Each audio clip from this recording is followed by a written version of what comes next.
মুনাফিক আব্দুল্লাহ ইবনে উবাই মারা যাওয়ার পর আব্দুল্লাহ ইবনে উবাই তার ছেলে ছিল খাঁটি মুসলমান, খাঁটি মুনাফিকের পোলা, খাঁটি মুসলমান। মুসলমান ছেলে আসছে নবীর কাছে, আয়েশা মুনাফিক বাবার জন্য রাসূলকে বলতেছে, হুজুর আমার আব্বার কাফন দাফনের ব্যবস্থা করতে হবে, আপনার জামাটা দেন।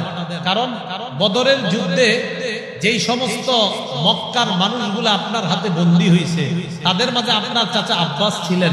এই আব্বাসের জামা লম্বা, অনেক লম্বা মানুষ, তাকে জামা পরানোর জন্য আমার আব্বার জামাটা দেওয়া হয়েছিল আপনার চাচাকে।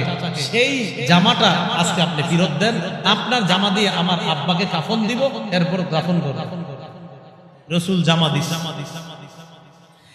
একটু পরে ওই ছেলে আয়েশা বলতেছে, হুজুর আপনি চলেন, আমার আব্বার জানাজা পড়াবেন।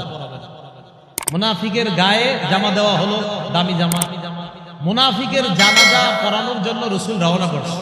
ওমর ফারুক ধরছে, কই যান? জানাজা পড়াইতে। কয় না, আপনি যেতে পারবেন না, এ মুনাফিকের জানাজা আপনি যাবেন না। কয় ওমর, আল্লাহ আমারে নিষেধ না করলে আমি যাব। গেছে, জানাজা পড়াইছে। তাহলে জামাও দিছে, জানাজা পড়াইছে।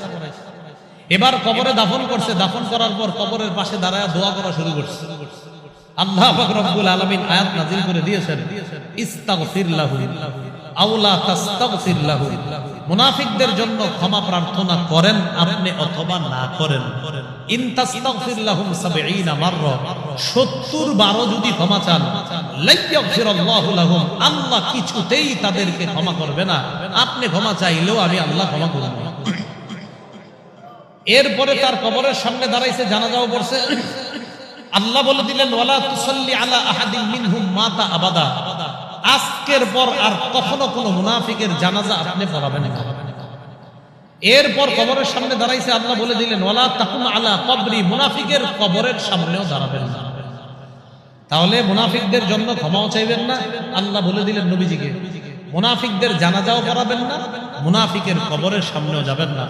আল্লাহ আমাদেরকে যেন মুনাফিকি মৃত্যু না দিয়ে ঈমানের হালাতে মুমিনের যে মৃত্যু, ওই মৃত্যু যেন আল্লাহ আমাদেরকে নসিব করে।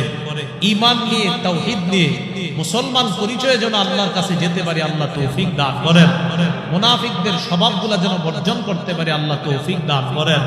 আমিন। ওয়া আখিরু দাওয়ানা আনিল হামদুলিল্লাহি রাব্বিল আলামিন।